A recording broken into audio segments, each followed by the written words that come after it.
Also, you don't really need a kitchen with an air fryer. You could kind of stay in a hotel and use an air fryer. You have to be a little sneaky because it can get kind of smoky, so it's better to get a hotel where you can cook outside of the room with a little patio, hotel, patio, air fryer, suitcase full of meat. Girls gotta do what a girl's gotta do to not have arthritis.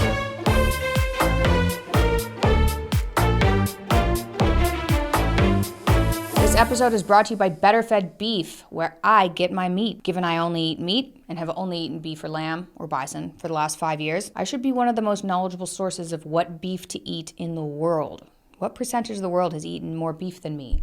Just my dad? Anyway, I get my beef from Better Fed. Better Fed Beef is a direct-to-consumer beef company producing a specialized product called Certified Anya beef. Anya beef is like Wagyu, but they're nice to the animals. Super tender meat. I have a massive discount code for you guys, which is good for this episode because we're doing everything carnivore, but you can get 25% off your order, which is huge for a meat company when you go to betterfedbeef.com and use code MP. Betterfedbeef.com, code MP for 25% off. That's a massive amount saved. I'm really not sure how they're making any money. Look at this bad boy. This is what you get. Look at this. You could kill somebody with this thing.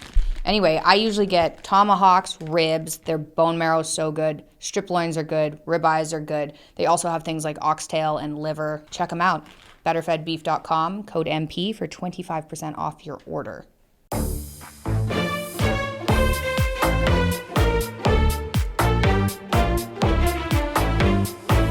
Hey there, I'm Mikhaila Peterson. Welcome to my channel.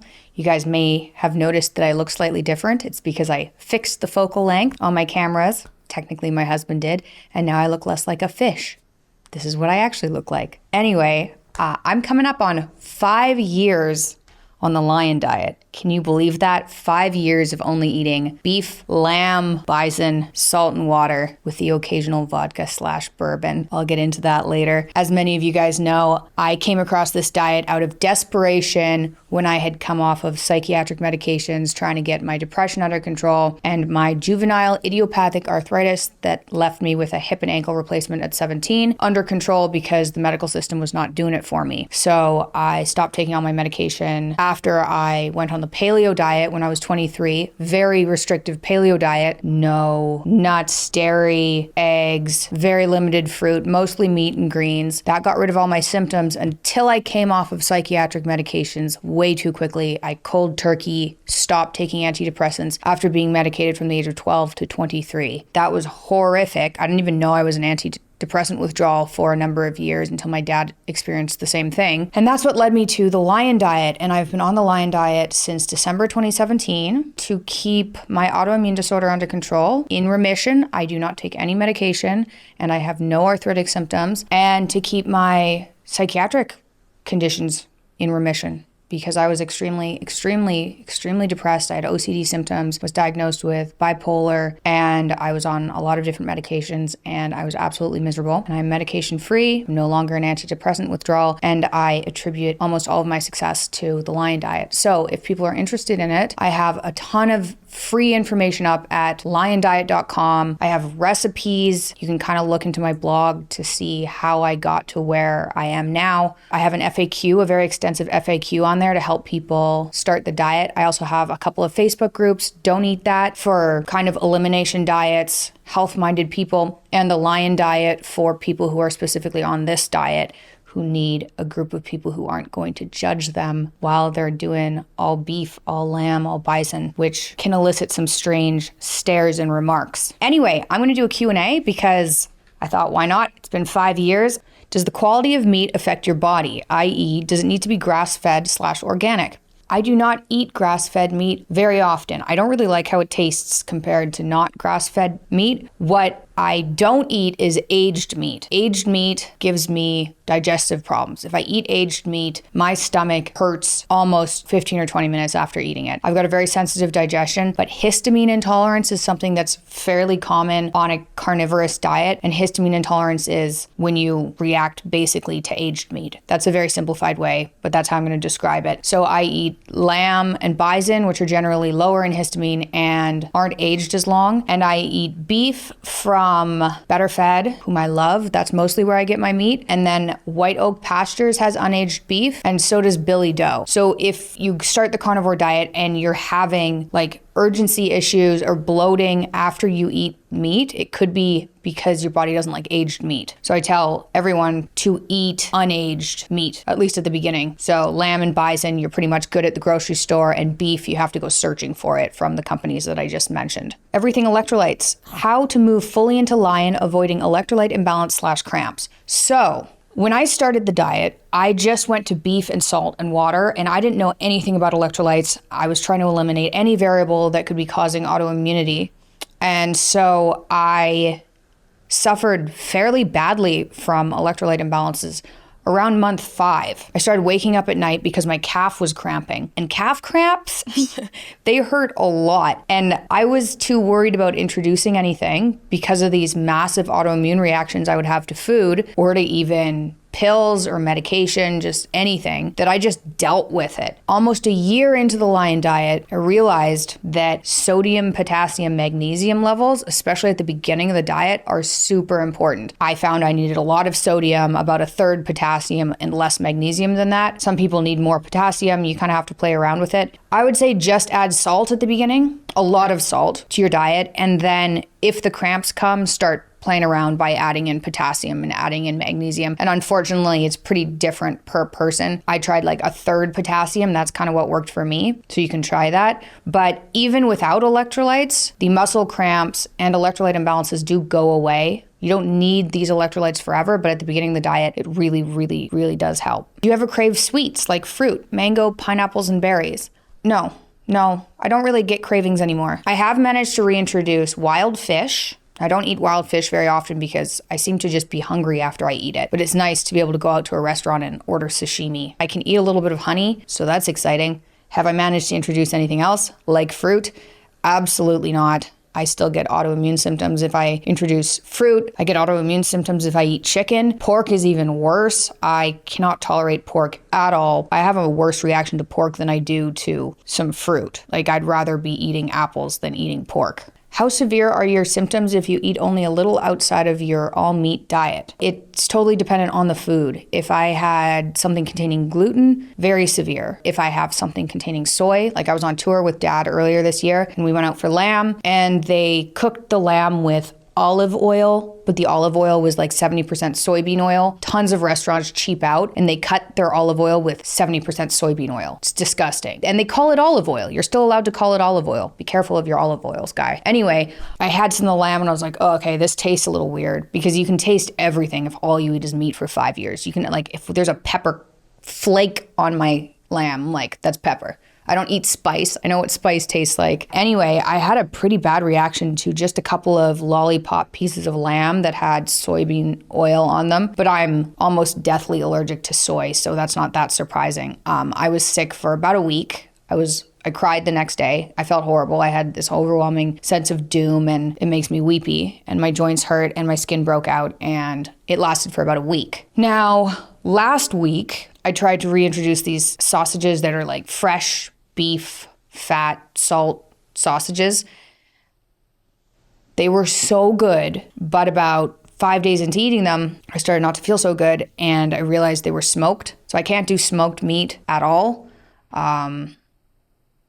Yeah, I don't know how to explain these things, guys. I don't know, but I can't do smoked meat. So then my skin broke out a little bit. I'm feeling better. That only lasted about 36 or 48 hours. So it was only like 2 days. So my reactions seem to last from 2 days to a week if they're severe, and about 2 days for normal ones. That's really not that bad. That's not catastrophic. When I first started the diet, when I went off of psych meds and I was in psych med withdrawal, I had horrifying reactions that would last for an entire month. And they would get worse for 10 days after I stopped eating the food that I was eating. I couldn't believe it. I kept track of my symptoms in a book because I thought I was crazy. It'd just get worse and worse and worse. And I attribute that, now that I know, to psych med withdrawal. I thought that I just had hypersensitivity to carbs because of my autoimmunity, but it was definitely combined with psych med withdrawal. And there are stories all over the internet about people experiencing psych med withdrawal symptoms that I had, which was like hallucinations, feeling of falling, overwhelming sense of doom. I couldn't see colors very well. I couldn't sleep. It was horrible. I don't even want to get into psych meds. That's a whole other video. But now my reactions are they're not pleasant. The 36 hours even after having the smoked sausages was not pleasant at all. I think I cried once. And I'm not a crier. I'm not a crier. I think I cried once, but then it went away in 48 hours. That's not so bad. It's not as scary as a month. Ooh, okay. Can you do a what I eat in a day? Okay, what do I eat in a day? So this morning I had cold ribs from last night, and I'm gonna have crunchy things this evening. And crunchy things, this is a recipe I came up with. You get pretty creative, I guess, if you've only been eating meat for a number of years. I came up with this recipe. You can take any cut of beef or lamb, any cut of meat, as long as it's not ground meat. So any cut of meat that isn't ground meat, and pressure cook it until you can shred it into bits, and then pour all those shredded bits, without the water obviously, into an air fryer. Add tallow, which is beef fat. So add some sort of fat, and then air fry it with salt, and you get shredded crunchy things that are just God's greatest gift. And if you haven't had them, you might scoff at it, but you would be wrong, and you should try them. Those kind of recipes are available for free on liondiet.com. I would just only eat crunchy things for my entire life. Yeah.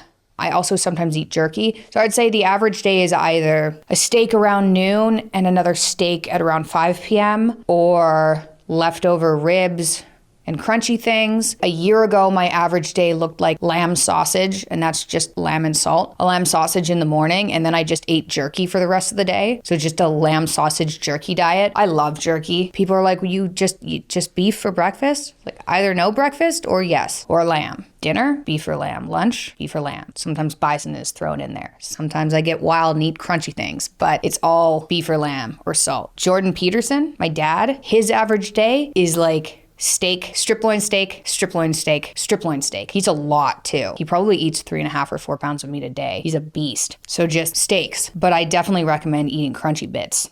Crunchy things. Crunchy things is probably a better name. Crunchy things. Is it possible for someone who has a normal income to do this diet? Meat is expensive, is it not?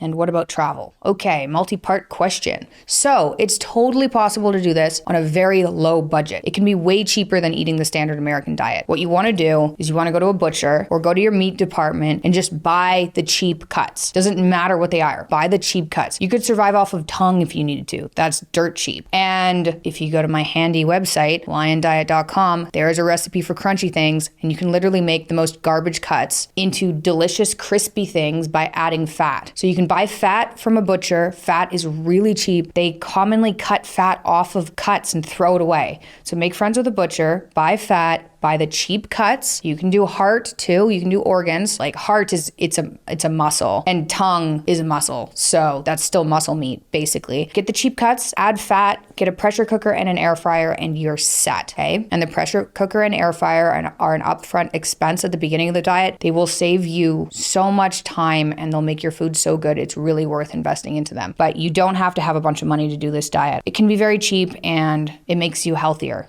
You should do it, especially if you're sick. Travel. Okay, because I have histamine intolerance and I can't eat aged meat, travel's a bit tricky because going out to restaurants and eating steak isn't an option because steak is always aged at restaurants. So I can either go out and eat lamb. That's insanely expensive. Now, generally speaking, I literally take an air fryer, Ninja XXL, sponsor me, put it in a suitcase, put it under the plane, and air fry at the Airbnb. That's usually what I do. It's not super glamorous. I've also been known with my husband to just pack a bunch of frozen meat in a suitcase and bring it with me with my air fryer. You're like, what? That's not fun. Like, yeah, but you know what's less fun? Having an autoimmune disorder and being crazy. That's way less fun. Plus, it's kind of hilarious to pack a suitcase full of meat with an air fryer and then bring it to an Airbnb. You can also do long-term hotels. So if you're going to stay somewhere for a week, then there are hotels that have kitchens in them. Also, you don't really need a kitchen with an air fryer. You could kind of stay in a hotel and use an air fryer. You have to be a little sneaky because it can get kind of smoky. So it's better to get a hotel where you can cook outside of the room with a little patio, hotel, patio, air fryer, suitcase full of meat. Girls gotta do what a girl's gotta do to not have arthritis. This episode is brought to you by Schwank Grills.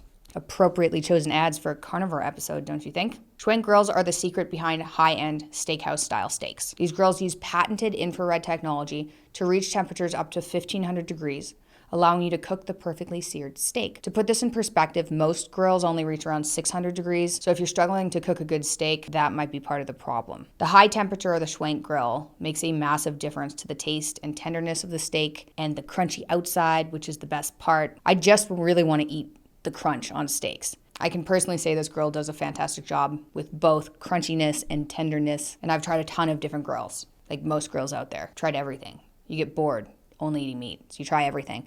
This month is my 5-year Lion Diet anniversary, and to celebrate, Schwenk Grills created an exclusive offer just for you guys. Right now, Schwenk Grills are giving the biggest discount they've ever done with $255 off when you use code MP255 at checkout.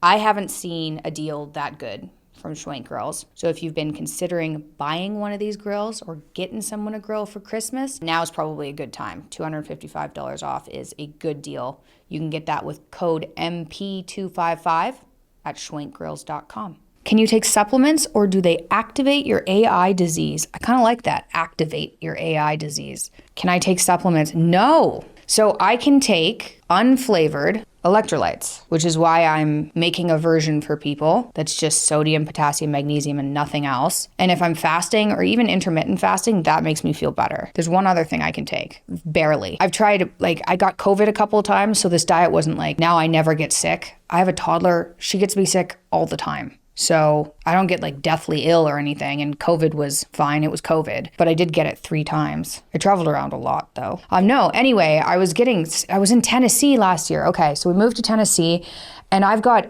terrible tree allergies, and the diet's helped my environmental allergies, but it has not gotten rid of my environmental allergies for sure. I am so allergic to everything, it's crazy.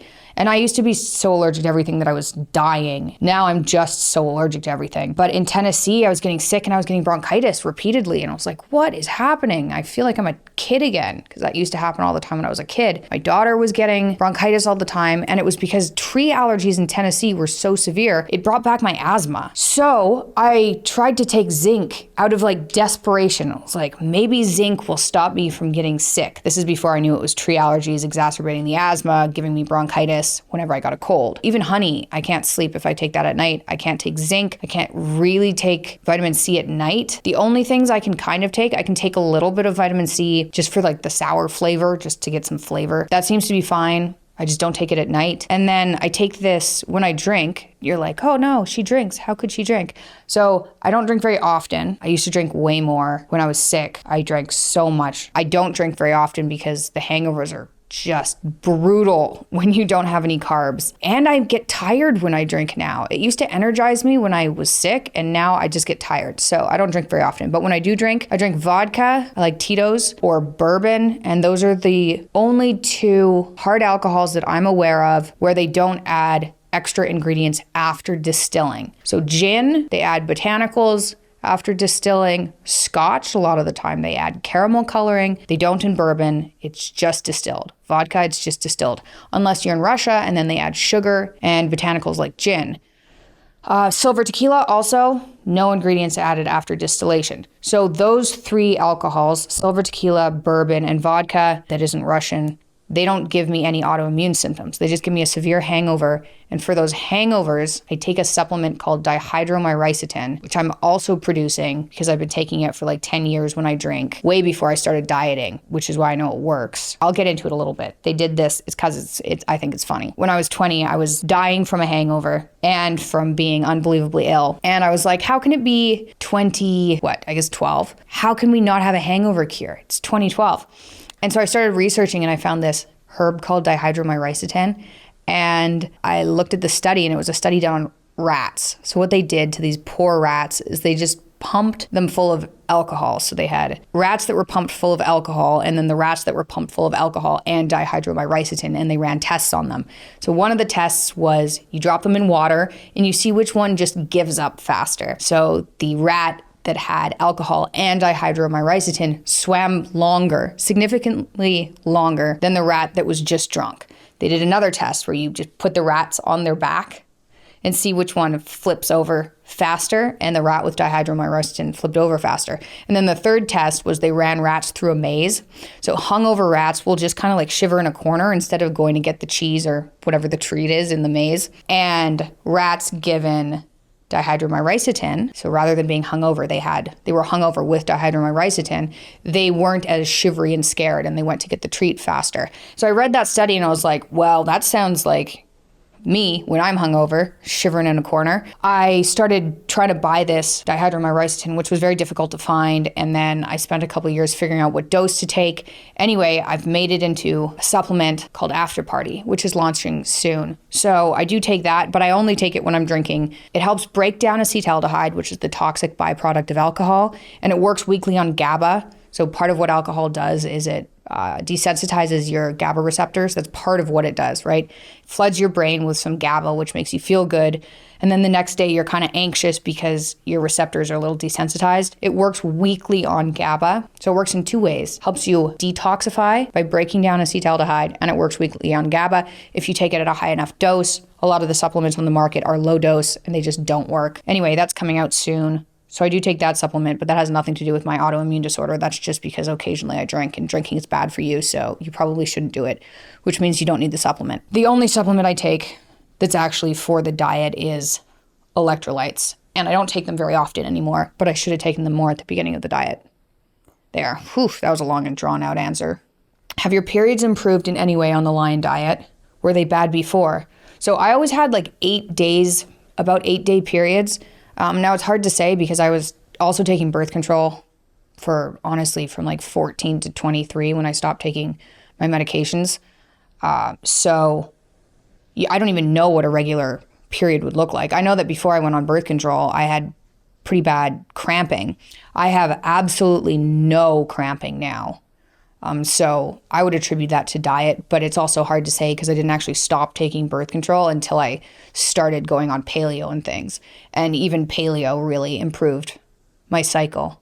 But my cycle's super normal and about 6 days long and absolutely no cramping. Do you ever go off the Lion diet? So no, never, never, ever, ever. And I never cheat because nothing tastes as good as being healthy feels. And the repercussions for cheating for me are so severe and so quick that it's just not worth it. Like, would you eat peanuts if you really like peanuts if you had a peanut allergy?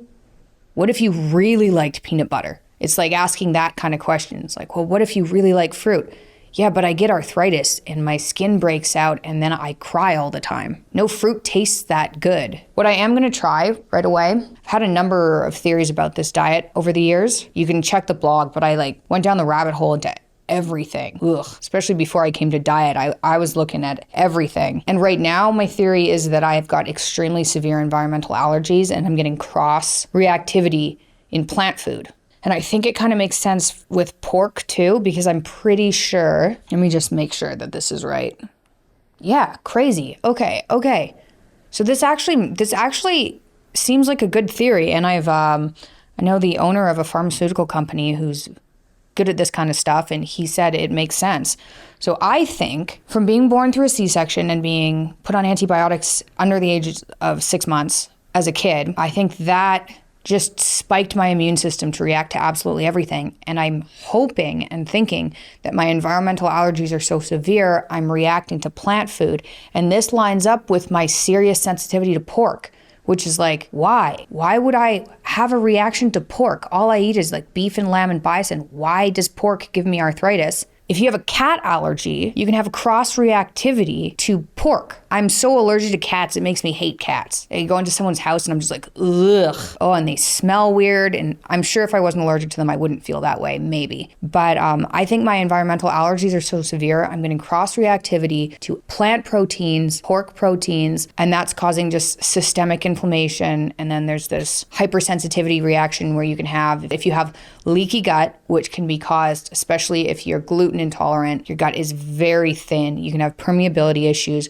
where food proteins leak into your bloodstream, and then your body starts attacking these food proteins, which they treat like bacteria or virus. They're not supposed to be in your blood. You can say this is a little like food protein floating around your blood. Your body can attach little antibodies all over it, and then those can start to build up in tissues if your body can't get rid of them fast enough if you keep ingesting these foods. So I think that's kind of what happened to me, combined with this environmental allergy theory. So say my theory is correct. Say I'm so allergic to the environment, which is true. I'm so allergic to like grass, mold, tree, cockroaches. They test you for that. Dust mites, horses, cats, dogs, anything with fur other than rabbits. Not entirely sure why. Just everything. which I think is also why I'm allergic to smoke. I'm so allergic to smoke. If I go to a campfire and then I sleep with the smoke in my hair, I wake up not being able to breathe the next morning. I'm like EpiPen allergic to the world. It's nuts. Anyway, how do you desensitize yourself from environmental allergies if you're allergic to everything? Well, I've come across a couple of companies that do sublingual. So they take a little bit of the allergen. So say like cat dander, tiny little bit of cat dander, and they put it in glycerin. And I don't think I'm allergic to glycerin. And then you put it under your tongue. You put like a drop in once a day. And over a period of 1 to 2 years, theoretically, this helps or eliminates 80% of people's environmental allergies. Everybody should know about this stuff. They used to do allergy desensitization in shots, and you had to go into the doctor's office multiple times a week and get shots. And now they have sublingual drops, and they've shown this to help people with, say, peanut allergies, because kids will like die from these things. They'll hop on a plane, they'll have a peanut allergy reaction, and they'll die. This has happened. And they're starting to do this sublingual immunotherapy for kids who have severe food allergies, and I have, severe soy allergies and everything else. Anyway, that's my theory. So I'm going to be trying desensitization therapy through sublingual drops, and I will keep you guys posted, because wouldn't that be crazy if this was environmental allergies the whole time that were so severe that eating plants was giving me environmental allergies? Environmental allergies systemically leading to an autoimmune disorder? Tell me about your teeth. So I actually have veneers because my teeth were so bad when I was like 17, and I'm sure it was from diet. My enamel was very, very damaged that I got veneers. My gums never bleed on this diet though. I used to have bleeding gums all the time, and they stopped on this diet. But I can't say that like my beautiful white teeth are from this diet because I just paid for them. Were you pregnant or nursing on this diet? Yes, I had a miserable pregnancy. I was horribly depressed the entire time. I don't know if it was from the hormones or the antidepressant withdrawal or both. I went on the diet 5 months into nursing when Scarlett was still nursing full time. She hadn't introduced any foods. And I switched over into the diet. I got more milk. Scarlett's cradle cap went away. Obviously, I got better. That improved things. So yes, and there are people, Kelly Hogan, she has hordes of children, and she's on a carnivore diet. She's not on the lion diet exactly. She eats a little bit more than that, but she's on a carnivore diet and has lots of kids. So there are people out there that do this. Charlene Anderson, she used an all beef diet for Lyme disease. She has multiple children that are also on the diet. So yes, if you have postpartum depression, I know a couple of people on the diet that it's helped postpartum depression a lot. So I'd say give it a shot. No use living depressed. There's nothing worse than that. I know when you're depressed, you think, oh, how could I go on a diet? The only pleasure I have is from food. Just do the diet. Don't live depressed, especially if you've lived depressed for like a decade or that's been your life forever. That's so sad. Part of the reason I talk about this stupid diet is because it's completely saved my life. It saved my dad's life. It saved my mom's life. My mom had really bad arthritis and a whole bunch of other issues. She thinks she would be dead without the diet. She almost died anyway. My dad would be dead 100% without the diet. He needed it for psych med withdrawal and autoimmunity. And it's just, there's nothing as bad as mental health problems. And I think a lot of them are exacerbated by the psych meds that people are taking. They're so dangerous, and people don't understand withdrawal or how dangerous they are. I've seen this diet help tons of people. And so if you're thinking about doing it and you're depressed, do it for 6 weeks. It's not that long. Do it for 6 weeks and then decide if you want to keep doing it at the 6-week part. It's not that long. Okay, it's a lot less long than spending the rest of your life depressed. Do you miss eating socially? So yes, but whenever I went out to eat, I was taking antidepressants, and this can be a side effect of antidepressants, but I was always starving and ravenous in kind of a hangry way. I'd eat and I'd still be hungry. It wasn't that much fun. I didn't eat, I wasn't one of those people that was like, I'll have a bite of that cake and then I'll be done. I'd have a bite of that cake and I'd want to eat the whole cake. Or I'd have a bowl of pasta and I'd be so full from eating this pasta. I had celiac disease too, so that didn't help. But I'd be so full from eating this pasta and so hungry. I'd be on like the verge of tears. Eating out was my thing. Like I ate out constantly. Sushi was my favorite food. I'm so allergic to soy, so I find that kind of funny. because I put soy on everything. I was a foodie. I hate that term, but I was a foodie. And so do I miss it? I missed it, terribly missed it for the first couple of years when I was coming off of medications and still very sensitive and having month-long reactions and ridiculed by my friends. But it wasn't worth the autoimmune disorder or the mood disorder. So I didn't really have a choice. So now do I miss it? Now I'm fortunate enough that I can go out and eat at steakhouses if I want to go out. But honestly, I work all the time and don't really go out to eat anymore. It's not a big part of my life anymore. Cookbook is coming. I just don't want my first book to be a cookbook. That's a very fast answer to that question. I have a memoir. I want to put that out first. For now, all the recipes are for free on liondiet.com. Why'd I call it the Lion Diet? I called it the Lion Diet because it's not a cool diet and you're a total dweeb when you're on it. Like you feel like a dweeb and you're socially weird and it's really frustrating and you lose all your favorite foods and you're probably sick to begin with. And I wanted this diet to have some sort of strong name and be cooler. Tried to make it cooler because being sick sucks. And the all beef diet just sounded so bad. So I guess people might say the Lion Diet is cringy, but I know that you need a certain amount of strength in order to combat chronic disease. And you need that same kind of drive to do it without the medical system, with diet, because that is so cutting edge and so new that people won't believe you and you need to be strong. And I thought the Lion Diet kind of embodied that. And lions only eat meat. People are like, well, lions don't eat salt. Haha, are you eating raw meat like a lion? I'm not saying I'm a lion, you nerds. Just called it the Lion Diet. Now, does that end my Lion Diet Q&A? Can I squish one more in here? You have all your problems because you have chronic Lyme disease. What's you think? I think I was diagnosed with chronic Lyme disease. So that could be true. Doesn't change anything though. Okay, then I could take a stab at this one. Why is it that eating the Lion Diet cures what you were struggling with? So this is just a guess because everything about most diets nowadays is just a guess. But I think I had leaky gut. So I think my gut was damaged partially from having celiac disease and partially from eating gut damaging foods. And food was escaping into my blood, like bacteria into that food. And those antibody antigen complexes were building up in my tissues and giving me arthritis. I think that's what was giving me autoimmunity. And I know that it's been shown Paleomedicina in Hungary, might be Medicina, Paleomedicina, they've showed that putting people on an all ruminant meat diet stops gut permeability issues. It will seal your gut. So that's part of it, at least, is if you only eat ruminant meat, you can heal gut damage. So that's part of it. And then the other part of it, I think I'm actually allergic to plants. I'm allergic to environmental plants. I'm allergic to grass. I'm allergic to grass and trees and like flowers and weeds and everything outdoors. Why wouldn't I be allergic to plants as well? It's not just from removing processed foods. A lot of people look at the diet and they're like, well, if you had just removed processed foods, you'd be fine.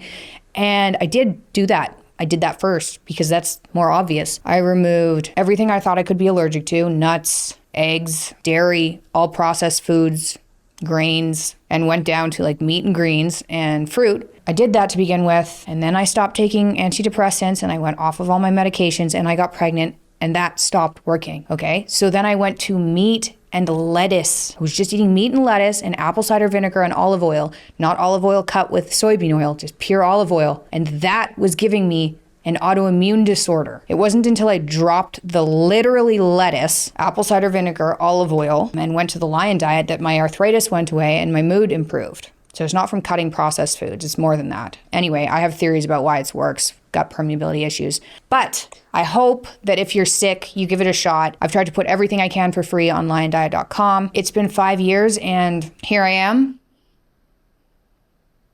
without scurvy. And yeah, I'm gonna go do a podcast. Hope you guys are doing well. And if you need a reason to try the diet, do it. Just try it for 6 weeks. Join my Facebook group. People in there are nice. They will be nice to you. They'll help walk you through it, and everything's free. I hope this Q&A was helpful. I'll do another one at some point. I hope everyone's feeling good.